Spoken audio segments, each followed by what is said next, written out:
Well, it is 2023 almost, and you know what I haven't done in a really long time? I haven't done a roast of Taylor Swift's fashion moments. And I was looking through 2022 and I realized that Taylor has been out and about more than she has in a while. So we definitely have new looks and items to discuss. Now, I just want to preface this video by saying that I am not a fashion expert by any means. I don't know that much about designers. I just know what I like and what I don't like. And that's what I talk about here on my channel, Swiftologist, where I make thoughtful weekly vlogs and pop culture content about a lot of different things, but you know, sometimes, quite a lot of the time, Taylor Swift. And if you're new here, I encourage you to check out my videos, see if any of it appeals to you. Keep in mind that we're critical, we're analytical around here, so if you're looking for someone who's gonna say yes, queen, to every single thing that Taylor does, this is not the right channel for you. And if you are a returning subscriber, I would like to encourage you to go check out my new vlog series called Solo in Tokyo, where I vlogged a kind of like spiritual journey that I was having when I went to Japan for 2 weeks. The first 2 episodes are up now. I would love it if you checked it out and left a comment, gave me your feedback. But today we are, you know, back in the wheelhouse. We're talking about Taylor. We're going through the looks. Now, I have a couple of other videos on Taylor's like red carpet fashion and candid street style. So go and check those out if you want to know kind of where I stand and what I like from Taylor in general. I would say in general, I like angular things. I like good tailoring, good draping, simple things, color blocking, maybe a little bit of like shiny things here and there. Neutral colors actually are my favorite on Taylor. I like it when she keeps it simple. And something that I really liked about this year is that her candid style, like her, you know, model off-duty style, has gotten so like quietly, comfortably chic. And I love to see that. I love to see her putting together little lazy day slouchy looks that actually, you know, look very like fashionable. So was pleased to see that. We had a lot of red carpet appearances this year as well, which, you know, is not what we're used to in the pandemic era and the Taylor is a recluse era post Reputation. So we've been fed pretty good. And we've gone on a stylistic journey this year. And you know what? Overwhelmingly, I'd say there were more hits than misses. And I'm so happy to say that. However, there were a couple of like almost slays or slays where Taylor falls at the last hurdle. What she tends to do is put on a beautiful frock and find a really ugly pair of shoes to wear with them, or she decides that she's going to put her hair in a shower cap all day long, and then right before she gets onto the red carpet, she's gonna unleash her hair, and that's what it looks like. Or she decides she's just gonna go balls to the wall and put every accessory she can find on her wrist, her neck, everything. So we have a couple of those like kind of falling at the last hurdle moments, but overall and in general, I was super pleased with what I received this year. And we're gonna start this roast with a positive moment. So the first image, I guess, the candid that was the shot heard around the world was her leaving, I think it was Electric Lady Studios or some recording studio in Tribeca with that Yamaha keyboard. And she was plodding, she was making midnights, she was doing something. We knew she was doing something, we didn't know what she was doing. I believe there were like engagement rumors swirling around then, and she had her hands in her pocket and we were like, girl, what is this? I love this slouchy chic look, just like the simple jeans and the leather handbag. I just think that this is so cute. I don't even know why I included it because I don't have that much to say about it. I just think that it looks really cute and I enjoyed it. The first like official, I guess, outing that we got was the like NYU commencement ceremony, or was it even before then? Yes, we had the Tribeca Film Festival and I love this look. She really, I've noticed, was going for a more mature, professorial, academic, that like cunty film teacher. That was really her vibe this year as she's trying to like assert her dominance and her presence in the filmmaking industry. That's something else that I've noticed about this year. She's really kind of zeroed in on being taken seriously and doing kind of like a career shift almost. It seems like we're really gearing up for her to venture, you know, head first, fearless into filmmaking, and we love to see it. We're worried about it, but we love to see it. And she looks amazing at the Tribeca Film Festival. The Prada pumps, however, are so ugly. I hate these. And they are like an archival piece. Like I think she pulled them from a collection in like 2010, but still they are hideous. And I like the idea of a pop of red with this. I would love a red shoe with this. I'm just wondering why, even like a stiletto pump, I like that idea too, or a brogue, whatever. I just think that this is so ugly and it ruins what was otherwise, well, it doesn't ruin, I'm being dramatic. It dampens what was otherwise an intergalactic sleigh, which was a suit separate moment, pinstripe. She looks so good. Could the pants have been tailored a little bit more around the butt? Sure they could. But, you know, as far as tailoring goes, this is not the worst that we've had from this year. There's worse to come. Then kind of the next like notable appearance that we have is the Oscar de la Renta gown at the VMAs. And this is the look of the year to me. I've seen a lot of people say that they don't like this, but she was just serving cunt. And that is the highest accolade that she can receive on this channel, is to serve cunt. And she was. She looks amazing. I love a sparkly number. I love that she, you know, was feeling confident enough to show some skin again. That's something that we kind of cyclically go through with Taylor, is like wondering what she's going to reveal, what she's not going to reveal. I think this is a really tasteful display of skin. As per usual, she doesn't really do like lascivious whatever kind of, you know, body part here, look at it, although there is kind of one of those moments later in this year. But this is a really cute and striking, forceful moment. The makeup is a little like the cat eye. I mean, it was all everything, the hair, like the face and up is a little bit intense, but she is serving body in this outfit, and she looked so confident and she was so in control of herself this evening. And you know, it was the night that she announced midnight, so she had to make a fucking statement. Like, it had to be the shot that was heard around the world, and she shot and the world stood up and said, oh my god, what was that? What was that? And there she was. I really like this. And this was also accompanied by another kind of intergalactic sleigh, which was this Moschino romper that she wore to the Republic Records after party. And, you know, I love the blue midnights. The girl knows how to do marketing. This is something I'm always like continuously bowled over by whenever we get to release week. It's the way that she like subtly hints at us and messages us with these like little outfits and numbers. It kind of feels like a bejeweled Easter egg almost, because this outfit is like very similar to the vibe that she was going for in that video. I wonder if it was being filmed around this time. The fur that she has, the faux fur or whatever that is, it looks a little ratty. Like, I think we could have given it a dry clean before we took it out on the town. But, you know, it's New York City. The second you step out anywhere, you just become covered in like a layer of filth and grime. So I can give her a pass for that. What I can't give her a pass for is the hair.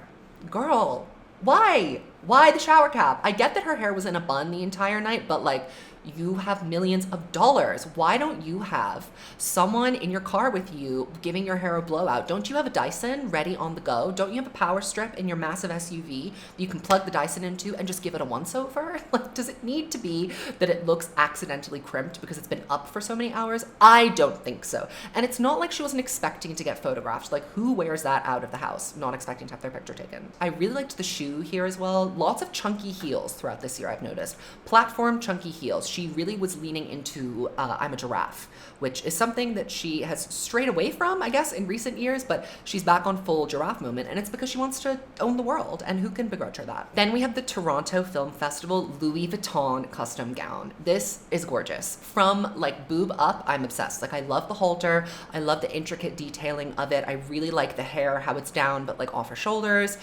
The bangs this year, I mean, we are doing helmet bangs all year long. For better or for worse, we are doing the helmet bangs, and they will not move. They have been literally got to be glued onto her forehead. Does she have eyebrows anymore? We're not sure. We haven't seen them in years. MIA. Wellness check on Taylor Swift's eyebrows. She looks really, really regal and beautiful and wonderful here. I love her in gold. I love her in a shimmery gown moment. I can still make the whole place shimmer. So true, bestie. Do I love the way that this is draped? Do I love the hem of the dress? I think that it's a bit shapeless. That's kind of my instinct with it. I think she looks amazing, and I love the concept of the dress, but this is a problem that I have all the time with Taylor, is that I'm like, who's fitting you for these dresses, and who's doing your fittings, and are they like paying attention to your measurements, and do they want you to look like you're wearing clothes that were made for you? Because so often it seems like she has these custom gowns on that look like they were pulled off the rack, like they weren't made for her because they don't fit her properly. I think that a little bit of tailoring around the waist could have made this a little bit more of a structured sleigh, but you know what, it was a sleigh nonetheless, and we have to take our wins where we get them. Okay, my least favorite look of the year is this look from Nashville. You know that tweet where Scooter Braun was like, amazing night out in Nashville, and someone replies, and you're last, that's me, to Taylor on this event. I am not a fan of this ensemble. She looks like a horse. The hair is very horsey. It's giving mane. It's giving, I need to go to the stable and chomp on a carrot before I get on stage and accept my award and play my song. It was not good. And like, is there an extension? Is her hair really that long, straightened these days? Like, it looks like there's an extension element to her ponytail. I don't like it, okay? The helmet bang is glued on. That plus the like asymmetric off the shoulder sequin gown with the cutouts. There's a lot going on. The shoes don't really add anything to this look either, in my opinion. I did not like this very much. I think that it was, it looks like they took one of her wax figures from Madame Tussauds and put it on one of those like transportation trolleys and like rolled it down the red carpet. Like it looks stiff. It doesn't look like her. It looks like someone that's trying to look like Taylor Swift. Maybe Taylor just got tired for the evening and sent Ashley instead. That's the only reason why she could show up looking kind of not like herself and also bad. Then we have some random movie premiere that Joe Alwyn was in, I think. She is wearing Stella McCartney, a blazer and these Prada pants. I love this look. This might be my favorite look. I always love the looks that are like not intended to be slays, like the candids. Those are always like my vibe. And I love this slouchy, cunty professor off duty. I'm gonna go grade your papers and give you a B- because you didn't spell the name of the movie right. Like that really is what the vibe that I'm getting from this is. And she's wearing this like angular, masculine, almost Stella McCartney, like structured, beautifully draped and tailored blazer. And then she has these gorgeous flowy pants, okay?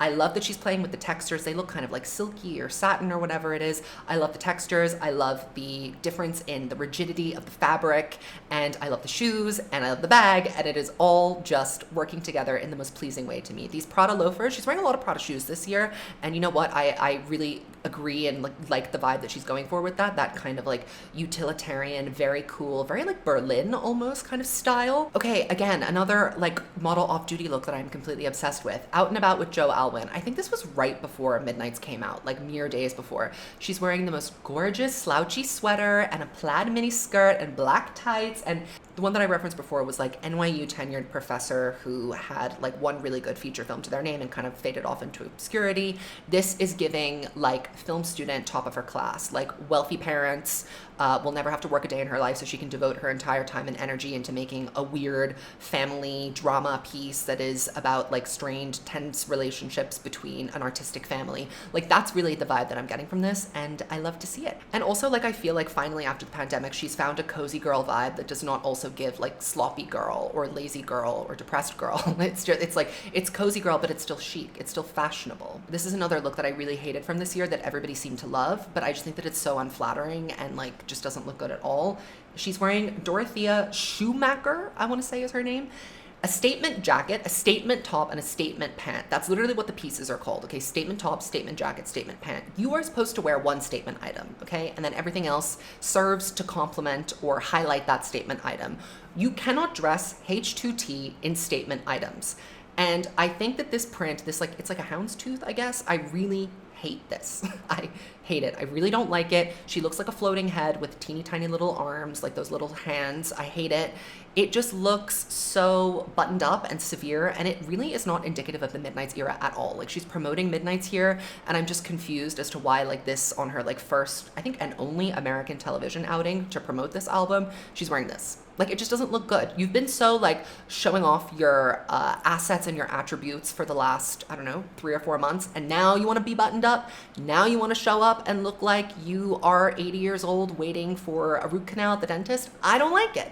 I don't like it. I think it could have maybe been saved by keeping one element of the houndstooth, like maybe the jacket with like a black turtleneck or even a black halter top, and then black jeans, or I don't know, even like a short skirt or like a mid-length, like a calf-length shirt could have been really cool vibe with this, and maybe some cowboy boots too. I'm coming up with a crazy, that's kind of an unhinged vibe, but I'm seeing it in my head and it looks very good.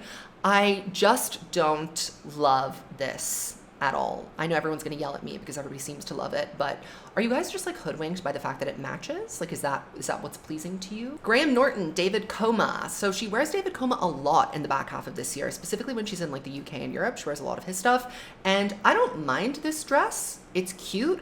However, there was another dress that she wore later on in this year that I think would have been better for a TV appearance and would have complimented her more. I feel like it's hard with something like the Graham Norton show because you're sitting on a couch. The couch looks really uncomfortable and it's kind of like back, so you're kind of leaning back and you're sitting there for the entire hour. He doesn't like bring on one guest, interview them, and kick them off. Like everybody has a conversation together. So you're sitting down for a long time. You don't want to be in something super tight and super uncomfortable. But this to me, I was like, you're sitting there with your legs crossed for so long. Why why don't we show off those $40 million beauties? Why don't we show off the $1 million legs? Come on, everybody wants to see them. You love to show them. Give us a little taste. Give us a brief. Even a slit in the dress could have been really cool, but it just seemed a little too, like, I don't know, a little boring. But I'm not complaining because it's not ugly. So she wears David Coma again at the EMAs in this fishnet skirt with a like black leotard underneath, and I am obsessed with this outfit. I think it was based on an existing collection that he had, but he customized it for her. It was the crystals were red in the original one, and now they're green. This is very reputation coded to me. I love this look. She looks amazing. She looks healthy. She's glowing. She looks super confident. I was completely obsessed the second that I saw this. And the cleavage, girl, she is there, accounted for, present, and wishing to be acknowledged and put in the registrar. She wants to be seen. Again with the bangs, I don't know what it is. I wonder if it's because her face is like a little bit fuller than it was in the past, or if it's because the updos that she's done this year are so severe that they kind of like yank everything back. You can't even see her hair behind her. I just don't like the flattened bang. I loved when her bangs like got a little shaggy and grew out and were a little kind of like messy, not curly, but a little messy. I think that the glued down to the forehead vibe is very 2013 in not a good way. Like, I don't think it really suits her face anymore. I think there are probably more complementary ways that she could do her bangs. And this is a very severe look, right? Like, there's a lot of like harsh elements going on, which is great. I think we could have done something a little softer on the upper region of the body in the hair. The makeup looks fine, but like we could have done a little like easy breezy curl, maybe like a half updo. I don't know, something different. I didn't really love the hair here, but the dress was so good that I'll forgive it. And we have our second look for the EMAs. This is another David Coma number. It is a crystal polo dress, and when I saw this, I thought Mirrorball. She wants us to know that she's a Mirrorball. This is what the 2018 or 2019 AMAs, you know, that other Mirrorball outfit that she had, this is what that wanted to be. It's like way more, I think it's like, it's way more flattering. It's more proportional to her body. It hits her in all the right places. It makes her boobs look good, makes her legs look amazing. I love this. I know a lot of people weren't happy with this, but I like this kind of like slightly masculine, sporty vibe. I love the little polo element to it. The shoes are huge. Again, she's really in her giraffe era. She's like, I'm towering over all of you. I'm about to stomp on you. I need to get where I need to go, and you need to get out of my way.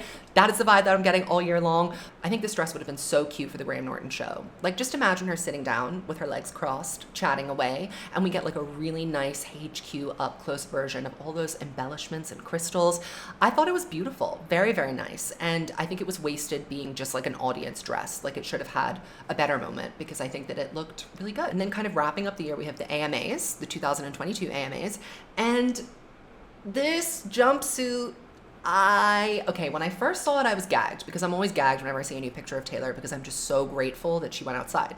And that has hoodwinked me so much. Like, I'm pretty sure all of these outfits I'm talking about, I said, yes, yes, yes, slay, slay, slay, every single time I saw them for the first time. But now, in hindsight, when I'm trying to think about it, I'm like, I don't know. This one, I really don't know. It's kind of all over the place. I am living for the Farrah Fawcett Speak Now-ish hair.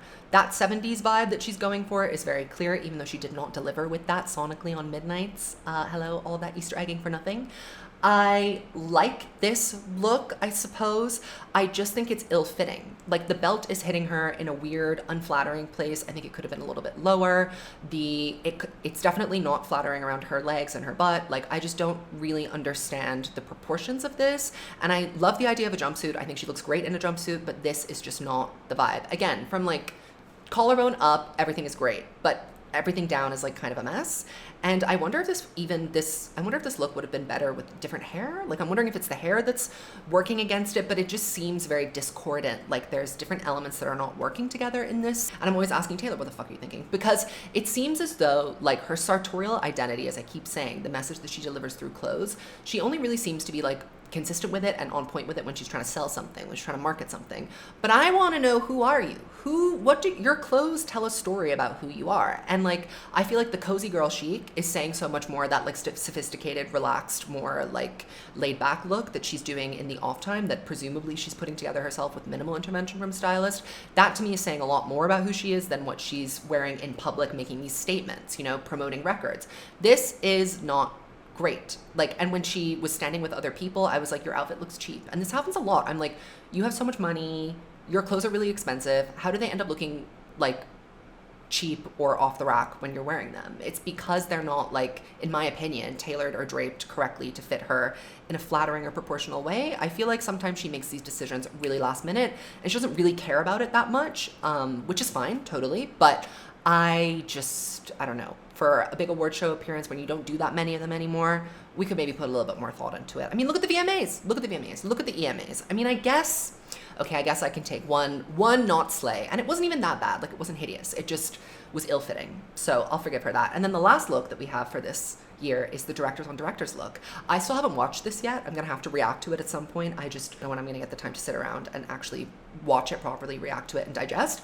But this look, I love it. These Prada loafers, so cute. She's wearing a cashmere jumper from The Row, which is like my dream designer. I would love to have all my clothes be from The Row because everything fits really beautifully. It's all really simple, tailored basics, gorgeous, gorgeous fabrics. I think this is a cashmere sweater that she's wearing. Like, look how beautifully it just kind of like falls off of her. It's very flattering.